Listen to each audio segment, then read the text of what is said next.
హన్మకొండ జిల్లాలో కడియం శ్రీహరిపై సొంత పార్టీ నేత కొండా మురళి చేసిన ఆరోపణలు ఇప్పుడు హాట్ టాపిక్గా మారాయి. కాంగ్రెస్ పార్టీలో అక్రమ మైనింగ్ చేస్తున్నారని, కడియం శ్రీహరి బినామీలు మొత్తం దోచుకుతింటున్నారని మురళి ఆరోపించారు. దీనికి సంబంధించిన పూర్తి సమాచారం మా ప్రతినిధి ప్రదీప్ అందిస్తారు. ప్రదీప్, ఏం జరుగుతుంది అసలు కాంగ్రెస్ పార్టీలో? ఎలాంటి చర్చ జరుగుతుంది ఈ అక్రమ మైనింగ్ వ్యవహారంపై కొండా మురళి కడియం శ్రీహరిని టార్గెట్ చేయడం? వరంగల్ జిల్లా కాంగ్రెస్ వ్యవహారాలకు సంబంధించి గత కొద్ది రోజులుగా విభేదాలు రచ్చకెక్కాయి. అది పార్టీ అధిష్టానం వరకు వారి పంచాయతీ అయితే వచ్చినటువంటి పరిస్థితి. వైపు కొండ దంపతులను టార్గెట్ చేస్తూ వరంగల్ పార్లమెంట్ పరిధిలోని ఎమ్మెల్యేలు, ఎమ్మెల్సీ, అదేవిధంగా మేయర్, ఇతర నాయకులు అధిష్టానానికి ఫిర్యాదులు చేశారు. అయితే అంతే స్థాయిలో మాజీ ఎమ్మెల్సీ కొండా మురళి, మంత్రి సురేఖలు కాంగ్రెస్ అధిష్టానానికి ఫిర్యాదు చేశారు.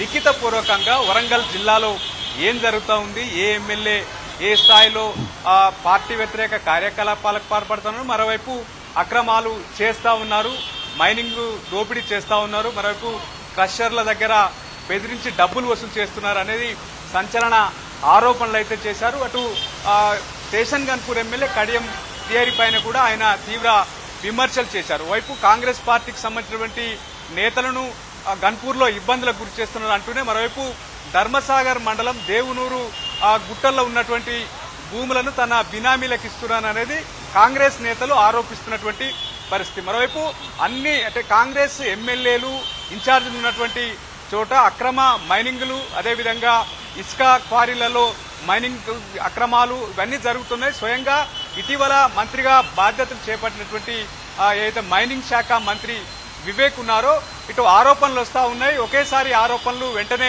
తగ్గవు. ఇసుక అక్రమాలకు సంబంధించి పలువురు నేతలపైన ఆరోపణలు వస్తున్నాయని కూడా ఆయన మీడియాలో స్వయంగా మాట్లాడినటువంటి పరిస్థితి. మొత్తానికి కాంగ్రెస్ అధికారంలోకి వచ్చింది 10 ఏళ్ల తర్వాత ప్రజలకు అనేక హామీలు ఇచ్చారు. ఆ హామీలను నమ్మి ప్రజలైతే కాంగ్రెస్ పార్టీకి పట్టం కట్టారు. అయితే హామీల అమలు సంబంధించి ఆ ప్రభుత్వం దృష్టి పెట్టడం లేదు. అయితే మళ్లీ అధికారంలోకి వస్తామా లేమా, 10 ఏళ్లు అధికారానికి దూరంగా ఉన్నాం, ఎక్కడ ఏ పనులున్నాయి, ఏ భూములు కబ్జా చేయాలి, మైనింగ్ విషయాలకు సంబంధించి ఎక్కడ దోచుకోవాలనే రీతిలోనే ముందుకు పోతున్నారనేది వేరే నేతలు చెప్పడం కాదు, మొత్తం సొంత పార్టీకి సంబంధించినటువంటి క్యాడరు, అదేవిధంగా నేతలైతే బాహాటంగానే ఆరోపిస్తున్నటువంటి పరిస్థితి. ఈ గవర్నమెంట్ లో కమిషన్లు, కబ్జాలు, అవినీతి ఆరోపణలు ముందుగా జరుగుతున్నటువంటి పరిస్థితులు ఉన్నాయనేది సొంత పార్టీ క్యాడరే బాహాటంగా మాట్లాడుతున్నారు, ఎమ్మెల్యేలు బాహాటంగా మాట్లాడుతున్నారు. ఉదాహరణకు 30% రెవెన్యూ శాఖలో కమిషన్లు జరుగుతున్నాయి, 30% కమిషన్ ఇస్తేనే ఆ పనులు జరుగుతున్నాయని సొంత పార్టీకి సంబంధించినటువంటి MLA, Jadcherla MLA Anirudh Reddy comment చేశారు. ఒక 10 మంది ఎమ్మెల్యేలు రహస్యంగా సమావేశమయ్యారు. తమకు పనులు అవ్వడం లేదు, కానీ మంత్రులు ఆ పనులు చక్కబెట్టుకుంటున్నారు. వారి నియోజకవర్గాలకు నిధులు కేటాయించుకుంటూనే మరి వారి సొంత పనులు కూడా చక్కబెట్టుకుంటున్నారు. మాకు నియోజకవర్గ పనులు అవ్వడం లేదు, రెండోది సొంత పనులు కూడా అవ్వడం లేదు అనేది ప్రధానంగా ఎమ్మెల్యేలు గతంలో మొదట్లో మాట్లాడినటువంటి మాట. ప్రధానంగా ఈ అంశాలపైనే దృష్టి పెడతా ఉన్నారు. పాలనను అయితే గాలికి వదిలేశారనేది ప్రధానంగా వస్తున్నటువంటి విమర్శ. కాంగ్రెస్ అధికారంలోకి వచ్చిన కొద్ది కాలంలోనే ప్రజల నుంచి తీవ్ర వ్యతిరేకతను అయితే మూటకట్టుకుంది. అందుకు ప్రభుత్వం తీసుకుంటున్నటువంటి నిర్ణయాలు కావచ్చు, ముఖ్యంగా భూభారతి చట్టం తెస్తామని చెప్పి హడావుడి చేసినప్పటికీ ఆ శాఖ మంత్రి పెద్ద ఎత్తున ఆ భూములపైనే పడుతున్నారనేది సొంత పార్టీ ఎమ్మెల్యేలు, సొంత పార్టీ మంత్రులే మాట్లాడుకుంటున్నటువంటి పరిస్థితులు మనం చూస్తా ఉన్నాం. ప్రధానంగా ఆ శాఖ మంత్రి అధికారులను అడ్డం పెట్టుకుని భూములను కబ్జా చేస్తున్నాడనే ఆరోపణలు అయితే సొంత పార్టీ నేతలే చేస్తున్నటువంటి పరిస్థితి ఉంది. చాలా మంది ఎమ్మెల్యేల పైన ఇటువంటి ఆరోపణలే వస్తున్నటువంటి పరిస్థితి. ప్రధానంగా ముఖ్యమంత్రి రేవంత్ రెడ్డి తన ఏదైతే మనుషులను పెట్టుకుని అటు హెచ్ఎండిఏలో పనుల విషయంలో కావచ్చు, లేదా విద్యాశాఖ సంబంధించి కావచ్చు, ఇతర హైదరాబాద్ చుట్టుపక్కల పరిసర ప్రాంతాలు పలు అంశాలకు సంబంధించి ఒక రేట్ ఫిక్స్ చేసి పనిచేస్తున్నారన్నటువంటి ఆరోపణలు అధిష్టానానికి పలు దాపాలు వెళ్లాయి. హైకమాండ్ కూడా అంతే స్థాయిలో రేవంత్ రెడ్డిని మందలించిందన్నటువంటి ఏదైతే వాదన కూడా ఉంది. మరోవైపు మున్సిపల్ ఏదైతే ఫైనాన్స్ మంత్రి బట్టి విక్రమార్క పైన కూడా తీవ్ర ఆరోపణలు ఉంటున్నటువంటి పరిస్థితి. స్వయంగా కాంట్రాక్టర్లు వచ్చి సెక్రటరియట్ లో ధర్నాకు దిగినటువంటి పరిస్థితి. ఎమ్మెల్యేలు సైతం కమిషన్లు తీసుకుంటున్నారు, 10%, 20% అని మాట్లాడుకుంటున్నటువంటి పరిస్థితి. నేపథ్యంలో అధిష్టానం కూడా బట్టి విక్రమార్క ఎలా హైకమాండ్ ఎలా చూస్తుంది ఈ పరిస్థితిని హైకమాండ్ గమనిస్తుందా, ఎలా చూస్తుంది? ఓవైపు ఎమ్మెల్యేలు డైరెక్ట్ బాహాటంగానే చెప్తున్నారు, చంద్రబాబు కోవట్లు తెలంగాణలో ఉన్నారని ఓ ఎమ్మెల్యే చెప్తాడు.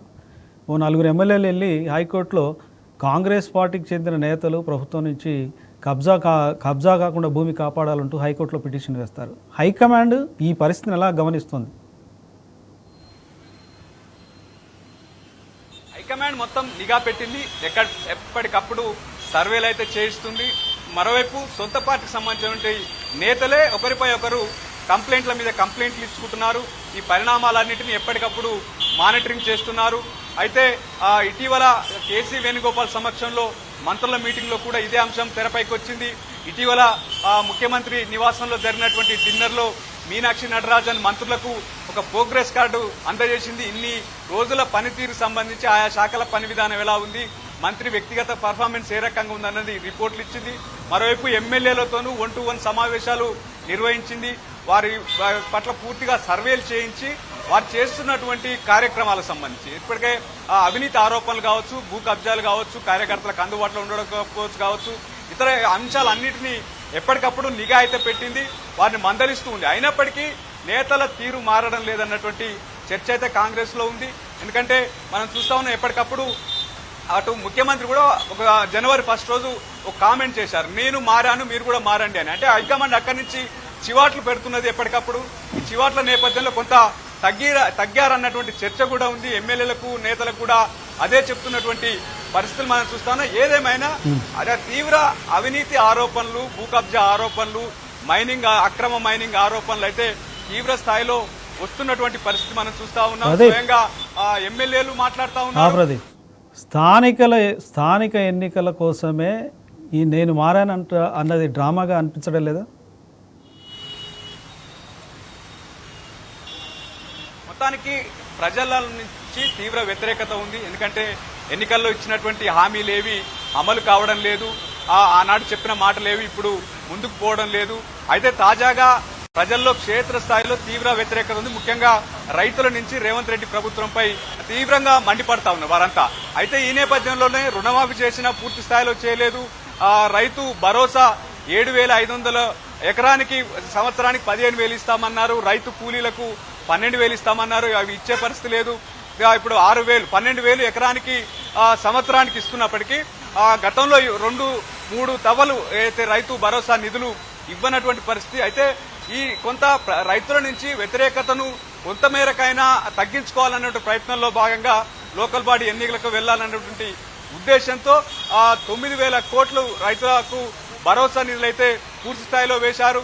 అయితే పూర్తి స్థాయిలో నిధులు వేసినప్పటికీ రేవంత్ రెడ్డి ప్రభుత్వం పైన రైతుల్లో వ్యతిరేకత తగ్గడం లేదనేది ప్రధానంగా జరుగుతున్నటువంటి చర్చ. ఎందుకంటే అనేక ఇబ్బందులు రేవంత్ రెడ్డి ప్రభుత్వం వచ్చిన తర్వాత రైతులు ఎదుర్కొంటున్నారు. ఎందుకంటే కరెంటు సక్రమంగా లేదు, సాగునీటికి ఇబ్బంది వచ్చింది, అటు కాళేశ్వరం విషయంలో రాజకీయ కుట్రతో దాన్ని రిపేర్ చేయకపోవడం వల్ల, అదేవిధంగా ఎరువులు విత్తనాలు సకాలంలో లేనటువంటి పరిస్థితి. ఇప్పటికీ తాజాగా తుమ్మల నాగేశ్వరరావు ఒక లేఖ రాశారు, కొరత తీర్చండి అని. గతంలో అటువంటి పరిస్థితి లేకుండా కేసీఆర్ ప్రభుత్వం ముందుకు పోయినటువంటి నేపథ్యం ఉంది. ఈ నేపథ్యంలో ప్రజల నుంచి వ్యతిరేకత తగ్గించుకునే ప్రయత్నం అయితే చేస్తున్నారు. అది ఏ మేరకు తగ్గుతుంది?